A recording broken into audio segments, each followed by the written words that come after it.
All right, welcome guys. We're doing a video here on how to crush your homework video. A simple guide to making that homework video, which is going to get you sales. Let's dive in. So what is the goal of this homework video? The homework video is here to indoctrinate your audience. You need to have an audience that's going to show up on sales calls already believing that you are the best. You want them to see your product in the best light possible. We want them to really understand what it is you're doing here and the special mission and the special purpose that you're bringing into reality in this world. So how does your homework video work? Basically, the function of your homework video is two main pieces. The first one is we want to indoctrinate your audience. And I know that sounds like a kind of intense word to use, but it's really true. We want to force feed them content. We want to force feed them information about you and your program, so when they show up on calls, they really see it from your perspective, and they see it from almost as like a brand advocate. Even if they didn't work with you, they're still going to walk away going, wow, that guy, that girl really knows what they're doing. They're also going to have their concerns a little bit pre-handled, so that you're not going to have people showing up on the sales call going, oh, well, I think I need to actually do this, or, oh, I need to struggle on my own a bit more, or, oh, actually the best way to have a fit body is with diet and exercise isn't that important, or it's with exercise and diet isn't that important, or whatever. And the reason why I know this to be true is I come out of a background with Ford Motor Company, and one of the things that I did for a while was handle leads there. And we ran some studies in partnership with Google, and we found that between 9 and 14 pieces of content were required for a person to consume, for them to show up at a dealership to do a test drive ready to buy. And so just as you have in your funnel, you have the leads coming in, and you've got your DMs are going to help bridge that gap for them to book a call with you. But for them to show up on that call with an intent to buy, the homework video is very important. It's the same for Ford.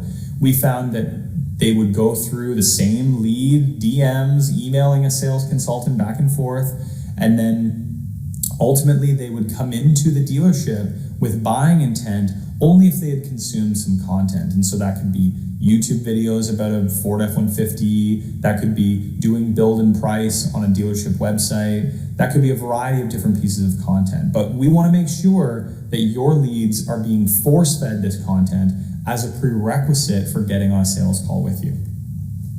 So there's a couple questions that people always ask me about these homework videos. And if you have more questions, please message me and ask these questions. So the first one is where should I host my homework?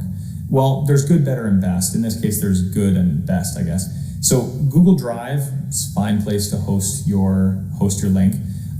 You also actually, I guess the better would also be a unlisted YouTube video that you could then send people. And I think the best is obviously on yourown.com, but do what you have access to, right? How long should the homework be is another question that I get a lot. And the answer is there's really no length.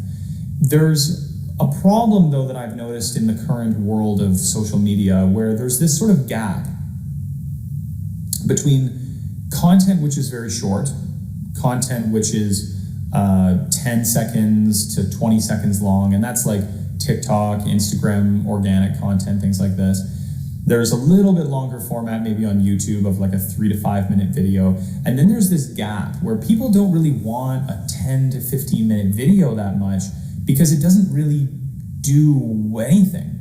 The short videos are there to give very short information. The 7 to 15 second videos are there to give bite-sized pieces of entertainment. And the short 3 to 5 minute videos are there for very surface level summary information. And then outside of that, people want 3-hour long podcasts. They want long form content that is going to give them deep information about a topic. 3-hour long lectures from Stanford about Art Deco. Those videos have 1 million views on YouTube. So the answer really is your video should be as long as you can keep it interesting and that your audience can stay engaged. And so we're going to give you a framework today that you can follow in order to make that as likely as possible. And then the last question is, that I always get, people always ask me this even though I'm not the one running your ads, Should my homework include a pixel for Facebook? Talk to the ads team about that. I have no idea. That's something that I'll tell you when I know something and when I don't know something. And in this case, I honestly have no idea. And if that's a question that you need answered, speak to the ads team about that. So let's dig into the structure of the homework video a little bit. So this video structure is based on Tom's homework video, Tom Worth. And then I kind of watched his videos. I dissected them. I also looked at a few other people's homework videos, other of my competitors, other people who had like kind of a homework video style lead into an offer. And I picked out kind of the best pieces of them and I combined them together into what I believe is a very effective homework video structure. And you can go and watch my video if you'd like, but I'm gonna break it down here in a moment for you. But this is the structure that you can follow. So if you need to take a screenshot of this or pause the video or something like this, you can do that. But essentially we have an intro. You're just gonna tell them what you're gonna tell them. This is a sort of a table of contents of your video. Tell them what you're gonna tell them, then you tell them what you told them. So then we're gonna have client testimonials and case studies. This is here to start to share with people the results that typical clients get in your program. And a lot of people will say to me, oh, Malcolm, I don't have really good client testimonials. That's fine, don't lie, but you can take even the small testimonials that you have from working with even friends and family, and you can expand those and use marketing language. You can always tell stories in different ways. And people can talk about, for example, oh, I got a divorce and it was such a tragedy, or oh, I got a divorce and it was a learning experience and I did really well and I've bloomed, and although it was hard, I've really grown in life. And so there's always different ways to tell stories, and you want to tell the story in a way that shows a transformation, okay? A meaningful transformation that this person had as a result of working with you. Then we're going to talk about, before we get started, I want to discuss a few of the typical clients that I work with. And you can reference, like, throughout these case studies or testimonials, you may have noticed that there's some common threads. And I typically work with, and then you can discuss what those typical people might look like. And you can name them too if you want. Mine are sort of named like the friendless millionaire. I teach people to build social circles. So mine are like the friendless millionaire, the natural who kind of fell off his game. I have a few of them and I name them different things. Then we really want to get into realigning, first we want to get into how I got started. And the how I got started is actually really important. It builds rapport and people start to feel a more personal connection with you a little bit, but it also shows how you struggled through these problems that they are currently struggling with already. And so that makes them to understand that you are an expert in solving this problem, not only for yourself, but for some of these clients and case studies that you were sharing previously. You're then going to sort of end the story with, and I like to, because it can almost come across as bragging for some people, of how you've solved this problem for yourself. And so you want to make sure that you're saying something like, I don't share all of this to brag with you, but I share this to start to elevate your understanding of what's possible for you, of what's possible if you start to tackle these problems just the same as myself and my clients have tackled these problems.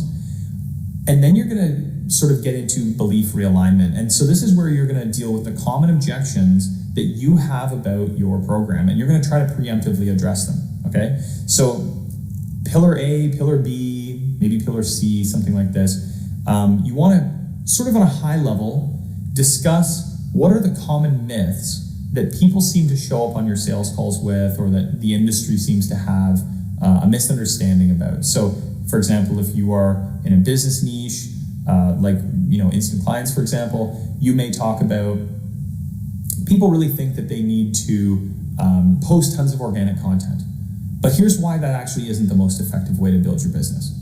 Or if you were in a fitness niche, you might say something like, people think that they need to go to the gym 5 days a week, but here's why that's actually not the most effective way to address your body and your fitness. Or if you're in a healing niche, for example, you might say, people think that they need to just ignore their problems, but here's why that's really not an effective strategy. And you're going to start to realign the beliefs that people have. Maybe do 2, 3, 4 of these sorts of things related to pillar A. And then you're going to get into breaking down pillar A, why it's important, right?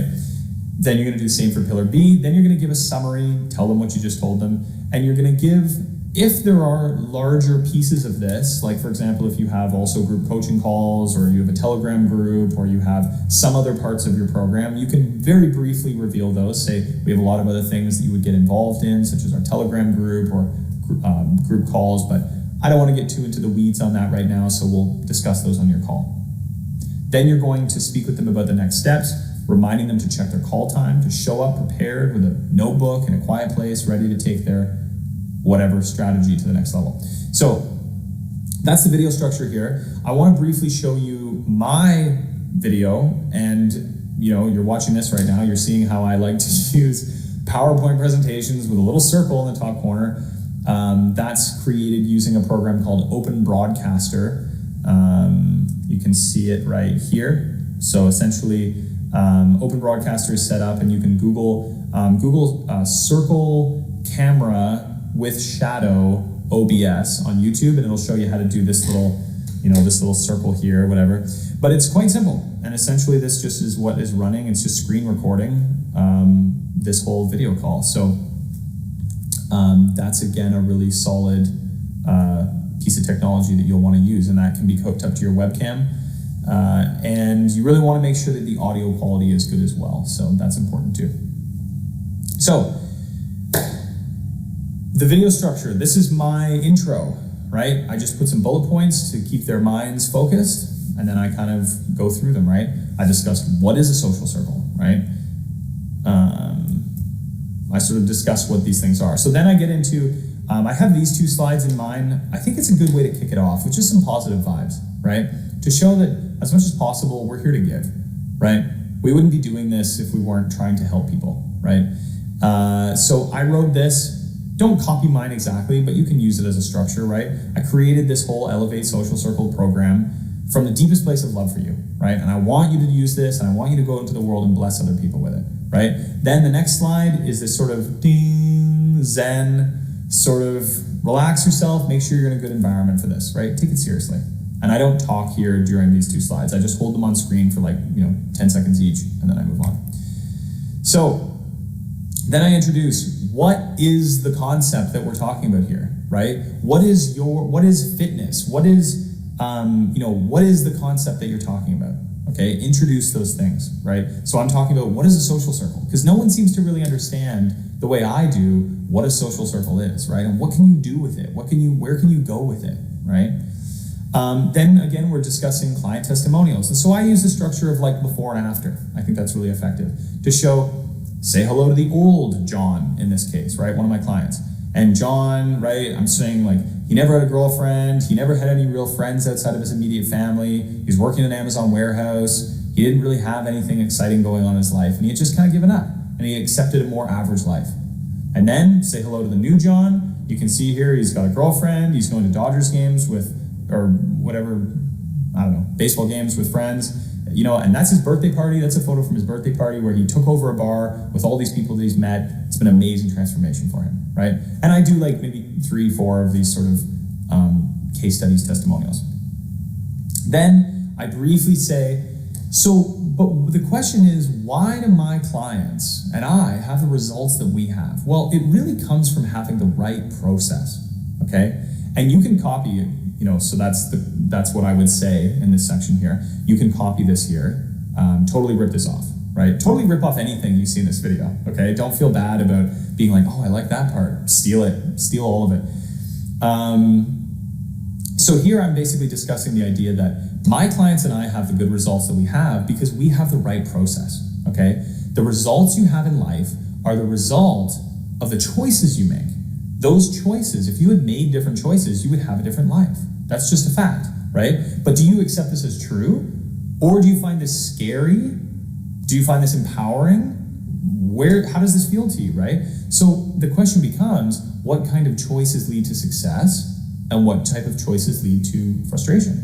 And so then we discuss the idea of fear versus vision. And fear, right? This is kind of a little bit preempting in the script. Actually, you're going to find that one of the concern cycles that we have is fear versus vision, right? So, we're going to discuss that here. So I would say my clients and I have operated, some of us maybe historically from a place of fear, but we've chosen to operate now from a place of vision. We make choices based on not temperature checking our feelings to see how we feel about something, but to make a choice based on the reality of the future that we want to bring into existence, right? Will a drug addict kick the drugs waiting till he's comfortable? Simply no. He's just going to keep spinning his wheels. Will an overweight person lose weight by waiting for the correct time, the comfortable time when they're feeling inspired to lose the weight? No, that moment will never come. No one's ever in the perfect frame of mind for anything. The people who have results, they make decisions and they do it regardless of money or time or interest or any of these things, right? And so that's basically what I would say here for these slides. And then briefly also I discussed the purpose of coaching, and I want to realign people's beliefs so that they see coaching correctly, right? And so what is coaching? Coaching is, like, what are we doing here? What am I doing with you right now? Well, you are downloading the mental models of an expert into your mind, because I'm not going to be here with you forever, nor should I be. You will eventually have sort of like Malcolm in your mind, and you can simulate what I would have said to you in that situation, right? If you're looking at your DMs or you're looking at your sales and you're considering like, what should I do in this situation? Your mind is actually going to almost simulate me like a weird kind of, like that paperclip in Microsoft Word from years ago that pops up and then gives you some little piece of advice to keep moving forward. Well, that's what the purpose of coaching is, right? The whole purpose of coaching is to download the mental models of an expert so that you can simulate the choices that they make, so you can become and have the results that person has, right? So in the case of a fitness coach, right, you would talk about how if you pick up the heavy ass weights, then you're going to get the six pack, right? There's no other way around it. And so the same is true, and I discuss this when I'm talking with these people. I like this example of university or college, right? What are you trying to do when you go to university or college? Well, you're trying to accelerate learning, and you're trying to buy back your time, right? I'm not planning on living, for 1,000 years. I mean, I wish I could. That would be kind of cool. But my time is very valuable. And so in moments where I can trade money to buy back my time and accelerate my learning, well, I absolutely will do that, because it's like money is infinite on this planet. Time is not. Time is the only thing that we don't really have an infinite amount of. Everything else, we just, you can find ways to make more money. You can't find ways to make more time, right? And so going to university or college, for example, is about accelerating the learning to become an engineer, for example, instead of struggling or doing an apprenticeship or some other thing like this. So that's kind of what I say there for this slide. And the be, do, have idea is really powerful. The idea of be, do, have is essentially that you need to have the identity, essentially. You need to become someone who can do the right actions so you can have the results that you want in life. And so be, do, have is like this common law of life that you can't really cheat. So then I get into my journey. Here I discuss kind of where I started, how I started as kind of this nerd who didn't really know how to socialize with people. And then I went to university and I really sort of applied myself to this, and I created this sort of system in my mind, and I started to test it, and I got good results. And then I pushed it into the real world and connected with better people. And then I give an example here. This last slide, this group of people is like, and this photo was taken a couple months ago, where I had moved to Russia and built a social circle really rapidly, with a bunch of people, and it was, really cool. So there's sort of this honesty of like the struggle, right? Of how it was really hard for you to do whatever it was that you've done, but look how far you've come. And this is where you say, like, I don't share this with you to brag. I share this with you to say, like, you could be playing at a different level. You could be doing things differently. You don't have to struggle, right? I also like to share sort of my own personal philosophy of why I do what I do. I have sort of these 8 commandments of social circle, which I really think are, part of my like mantras and part of my identity. And I share that with people here. And so you can share that, your sort of paradigm. And it's important to sort of see this as like, you're almost creating a movement shift in the world for a lot of you.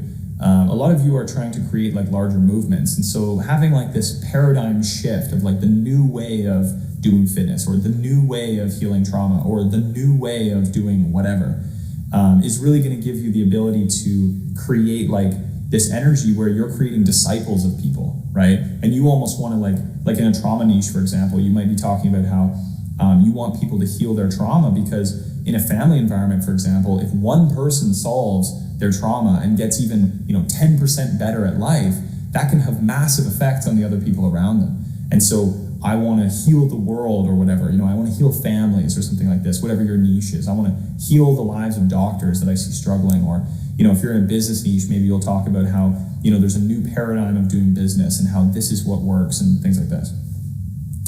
I also like to do a really quick thing about why did I fail before, because I like to knock out the sort of victim mindset people where they're saying like, I failed before.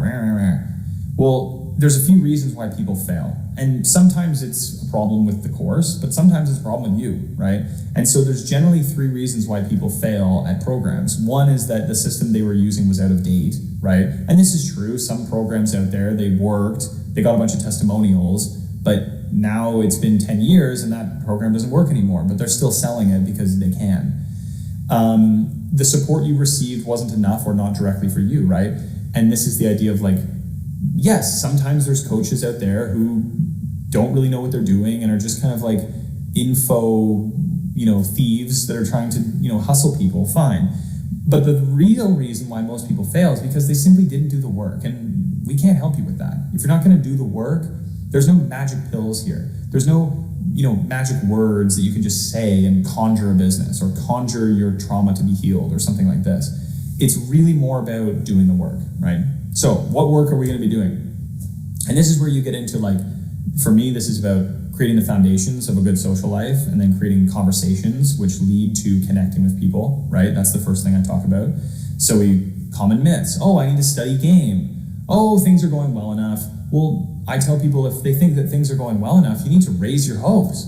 You need to start playing at a higher level. Why are you settling for, mediocrity? People are evil or scary. Well, we bust that idea, right? I'm an introvert. Well, that doesn't mean that you can't bless other people with your presence, right? And then we discuss a breakdown and why of the pillar itself, right? So for example, in my program, I'm talking about creating a partner and friend map. Who do you want to spend time with, right? And I discuss why it's important to equip your brain with an understanding of what you actually want. So first of all, you can see when you're failing, right? And second of all, you can actually look out into the world and then you start to notice like, oh, that's actually what I'm looking for. Oh, okay, I'll be friends with that person, right? Ripping out childhood programming, perfecting your personal style. And I like to use words here which are like kind of buzzwordy, right? Like using the capsule wardrobe or using grandma game, for example. The capsule wardrobe, for example, is like having a wardrobe where everything works together and it's all kind of planned out, so you don't have to spend tons of time thinking about style, but you're still stylish all the time, right? Well, I can describe that to you, or I can say capsule wardrobe, which again triggers people's interest, triggers people like, ooh, what is that, right? Or grandma game, how we have the ancient wisdom of grandma game to have conversations the way grandmas seem to be able to connect with anyone, anywhere, right? And you may even find yourself getting curious right now of like, what's grandma game, right? So by using those sort of buzzwords, we can trigger people's attention and their interest where they will come in and go like, okay, well, what was that? And then, we do it again. So here's pillar B, right? I'm not going to tell people. So once we have your foundations of your personality and the ability to have conversations set, the next thing we're going to do is we're going to create a container event, right? And what I'm doing here, again, too, is a big part of this whole my story is I reference how I walked the path that these pillars represent, right? So I had to reform my personality. I had to figure out my identity. I had to get better at having conversations with people, and then I started creating container events. You can even see in the middle here, I reference straight up container events, right? And then later here, I'm talking about container event construction, right? And then we're talking about it, right? Socializing can't help my net worth, right? I don't have time. Well, and then I bust that myth, right? Socializing absolutely can help your net worth because it's not what you know, it's who you know in life. And so again, I'm busting these myths. The people are showing up in the call with the right ideas and the right understanding of what we're doing here.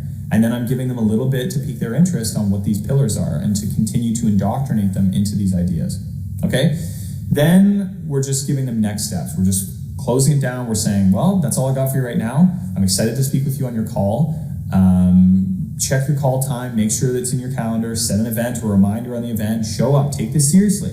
right? This call is valuable time of mine, and I understand you're a high value person and your time is also valuable, so take this seriously, right? You got a big opportunity here, so take it seriously. Show up on time, show up in a quiet place, and show up ready to take your lifestyle to an elite level, or show up ready to take your fitness to whatever, right? And yeah, that's basically it. So this is your homework video. That's the structure for you. If you have any questions, please message me, and don't suffer in silence. Come and ask any questions you have. Good luck. Looking forward to it. If you want to see a full copy of my homework video, it's located at elevatedatingblueprint.com/homework. elevatedatingblueprint.com/homework. And then Tom's is tomwirth.com/HW. That's TOMWIRTH.com/HW. All right. Any questions? Again, don't suffer in silence. See you soon.